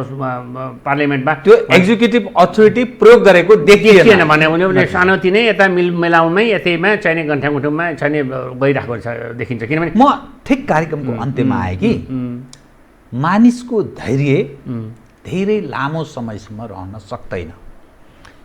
एउटा तथ्याङ्कले के बताउँछ भने अब नेपालको पछिल्लो अवस्था हेर्दा 50 लाख जति नेपालभित्र आन्तरिक बेरोजगारहरू छन्। अहिले 10 लाख विदेशबाट आएर भएका छन्। 40 लाख जति यहीँका उद्योग धन्दा व्यापार व्यवसाय सबैबाट पीडित भएर त्यो अवस्थामा गुज्रेका छन्। त्यो मानिस के गर्ने भनेर त्यो काहीँ न काहीँ एउटा अप्रिय अवस्था सिर्जना गर्नका सर्जकका लागि पनि त्यो ऊर्जा बन्न सक्ने खतरा छ भनेर भन्छन् यो अर्थविदहरू, तथ्याङ्क साक्षीहरू। यो पछिल्लो दृश्यलाई हेरेर त सरकारबाट भएको गतिविधि निराशाजनक छ। सत्तारूढ दल विभाजनको सङ्घारमा छ। प्रमुख प्रतिपक्षीको भूमिका निर्वाह गरिरहेको छैन। आश लाग्दो तेस्रो विकल्प पनि केही देखाए पारदर्शी छैन। यस्तो स्थितिमा यो खतरनाक अवस्था होइन यो? तपाईँसित सबै कुरामा सहमत हुँदा पनि अलिकति म डिफर गर्छु यसमा। धरे हुन्न जनताको लामो समय भनेर नै 5 वर्षको चुनाव राखेको। यो चुनाव 5 वर्षलाई मात्रै हो। किनभने पिपुल क्यान नट के छ भने रेसिस्ट अथवा चाहिँ नि भनौँ लामो समयसम्म गर्न सक्दैन। 5 वर्ष राखेको आवधिक चुनाव हो। प्रत्येक 5 वर्षमा चेन्ज गर्ने त्यसरी राखेको, नत्र भने 20 वर्षको राखे भए पनि हुन्थ्यो होइन। भन्दाखेरि अनसर्टेन्टी नै हो पोलिटिक्स भन्ने गेम चाहिँ, त्यस्तो सर्टेन भन्ने हुँदैन होइन। 5 वर्षलाई भयो। अब नेपाली काङ्ग्रेसलाई पनि मैले किन दोष दिन्न भने 5 वर्षसम्म त उसले मेन्डेटरी पाएको छ। यसलाई बिल्कुलै किसिमको कुरा त्यसलाई होइन, त्यसलाई भने अलिक इफेक्टिभ रूपले यसले गर्न नसकेका कामलाई चाहिँ पोइन्ट आउट गर्ने काम गरेन कि भन्ने हिसाबको कुरा हो होइन। त्यही गरेन भने त यहाँको गुनासो हामीले त्यही नै हो। त्यही पनि बराबर त उनीहरूले गरिराखेकै छन्। त्यसमा पनि ठुलो अन्यथा लिन पर्दैन। त्यसले प्रतिपक्षले केही पनि गरेन निकाममा भयो भन्ने किसिमको कुरासित पनि म सहमत छैन। किनभने गरिने त्यही हो। किनभने भर्खरै उसलाई चाहिने क्याप्चर गर्ने त कुरा भने आफ्नो मेन्डेट छैन, आफ्नो नम्बर छैन। अब 5 वर्षको चुनाव छ भने डेमोक्रेटिक पार्टी हो नि त नेपाली काङ्ग्रेसमा। त्यसलाई त्यसलाई पनि दोष दिन्न होइन। भन्दाखेरि तपाईँको चाहिँ मैले भन्न खोजेको के भन्नुहुन्छ भनेदेखि अहिले समस्या चाहिँ सत्तारूढ दल के हो। सत्तारूढ दलमा पनि सत्ताकै लागि धेरै किसिमको देखिन्छ त्यो के भने भएको। र ठिक छ, माधव नेपाल अरूले भनेअनुसार हामीले विधि विधान पद्धति अनुसार चलोस् भन्ने चाहेको। मलाई त पनि कुनै किसिमको लोभ छैन भनिराखेको अवस्था पनि बराबर उहाँले भनिराखेको अवस्था पनि छ। त्यसलाई पनि सकारात्मक रूपमै लिनुपर्छ। त्यस मामलामा यदि कमजोरी प्रधानमन्त्रीको भएको छ भने त्यसलाई सचाउनुपर्छ। सचाएर गल्ती हुँदैन होइन। सचाएर चाहिँ सानो हुने कुरा पनि भएन। अब प्रचण्ड पनि के भन्नुहुन्छ भने उहाँलाई पार्टी चलाउनुहोस् भनेकै छ नि त। उहाँ समस्या यस्तो छ, प्रचण्डलाई पार्टीको पार्टीको सभापति भए त अर्गनाइजेसन गर्न पनि जानु पऱ्यो नि। उहाँ जान सक्ने अवस्था पनि छैन। 90 जना फौज लिएर जाने कुरा पनि भएन। गाउँमा आफै चाहिने उहाँ एउटा नेता भए पनि उहाँ चाहिने डार्लिङ लिडर त होइन नि त। फेरि डार्लिङ लिडर त होइन नि होइन। किनभने उहाँ अर्कै परिवेशबाट आएर नेता भइराखेका मान्छे हो नि। उहाँको डोमिनेसन छ पोलिटिक्समा। तर अब सरासर सहज रूपमा गएर कसैकहाँ गएर चिया खाएर वार्ता गर्ने अवस्था छैन। हिजो त मदन भण्डारी पनि हिँड्थे, हिजो गिरिजा पनि सार्ने। अहिले त अवस्था पनि छैन नि उहाँको। उहाँ पनि एकदमै माथिबाटै हिँडेर हेलिकप्टरबाट नै प्रचार गर्नुपर्ने अवस्थामा हुनुहुन्छ नि त। त्यसैले उहाँहरूले पनि त्यो कुरा बुझ्नुपर्छ। किनभने जनताले एउटा कुरा भयो होइन। भन्दाखेरि उहाँ पनि त्यो संस्थागत पार्टीलाई बढाउनलाई, पार्टीको मेम्बरसिप बढाउनलाई, पार्टीको मान्छेहरूलाई चाहिँ बढी राजनीतिलाई हिँडेको भए पनि हुन्छ। त्यो हिँडेको अवस्था पनि छैन नि। उहाँ पनि काठमाडौँ केन्द्रितै हुनुहुन्छ। त्यो चाहिँ अप्ठ्यारो कुरा। यसमा कसैको सपोर्ट र भन्ने कुरा होइन। किनभने सबैले आफ्नो आफ्नो काम जिम्मेवारी गर्यो भने सायद त्यसमा फरक आउँछ कि म त आशावादी नै मान्छे हुँ त फरक आउँछ कि त्यो नत्र भनेदेखि एउटा नै नगरिकन अब खालि के छ भने एउटा कुर्सी छ एउटा त्यो 5 वर्षले मैले के भन्छु भने अझै पनि फाइनल्ली एउटै व्यक्ति 5 वर्ष सत्तामा बसेर त्यो थाहै हुन्छ भन्ने पक्षमा छैन। त्यो पोलिटिक्सले त्यो भन्दैन। खालि के छ भने त्यो पोलिसीमा फरक छ भनेदेखि परिवर्तन हुनुपर्छ सरकार। यदि जनतासितको चाहिँ छैन भने समर्थन छैन भने त्यो सरकार परिवर्तन हुनुपर्छ। त पोलिसीमा आधारित अझै पनि छैन कि पोलिसीमै यो छलफल भएको छैन कि भन्ने किसिमको मेरो ऊ हो। अब छापामा लेखिएको कुराहरूसित कान्तिपुर काठमाडौँ पोस्ट नयाँ पत्रिका लेखेको कुरासित त्योसित मेरो सरकार छैन, किनभने त्यो आफ्नो त्यो मैले यहाँ भन्न पनि कुरा छैन। तर पोलिसीमा अहिले छलफल भइरहेको अवस्था होइन अहिले पनि। यसको मतलब के छ भने ओली प्रधानमन्त्री नै भइरहनुपर्छ भन्ने मेरो भनाइ पनि होइन, तर डेलिभर त गर्न पर्यो। डेलिभर नगरेसम्म त जनतालाई त्यो एस्युरेन्स हुनुपर्ने, त्यो ट्रस्ट बढ्ने कुरा। डेलिभर नभएसम्म जनअसन्तुष्टि त्यो त सँगै हुन्छ, सँगै छ नि। जुनसुकै देशमा छ, जुनसुकै देशमा अहिले सन्तुष्ट कुन सरकारसित सन्तुष्ट छ र? तर के छ भने हामीमा हुनु पर्थ्यो, धेरै कुरा गर्न सकिन्थ्यो जस्तो मलाई लाग्छ। त्यो 3 वर्षमा चाहिँ त्यो हुन सकेको छैन। बाँकी 2 वर्षमा हुनेमा हामीले शङ्का बेनिफिट अफ डाउट दिन पनि सकिन्छ। परिवर्तन होस्, सबैको कल्याण होस्, राम्रो मान्छे होस्, त्यही नै हामीले चाहने कुरा हो। Thank you. आदरणीय दर्शकवृन्द, उहाँ हुनुहुन्थ्यो प्राध्यापक गङ्गा थापा, राजनीतिशास्त्री। समसामयिक विषयलाई केन्द्रमा राखेर गरेको कुराकानी। म सहित मेरो सम्पूर्ण युनिटलाई कार्यक्रमबाट बिदा दिनुहोस्, तर यो हो टेलिभिजन हेर्दै रहनुहोला। नमस्कार।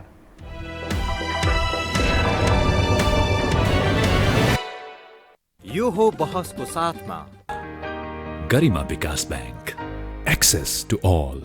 गर्भेदहुँ बलियो भूगर्भ सिमेन्ट। भूगर्भ सिमेन्ट। कामना सेवा विकास बैंक, प्रगतिको आधार कामना सेवासँगको कारोबार। Vinayak Siddha College, committed for quality education. Medanta Ayurved Health Home. 50 भन्दा बढी स्वादमा नेपालमै पहिलो पटक अन्तर्राष्ट्रिय स्तरको NDH मसला।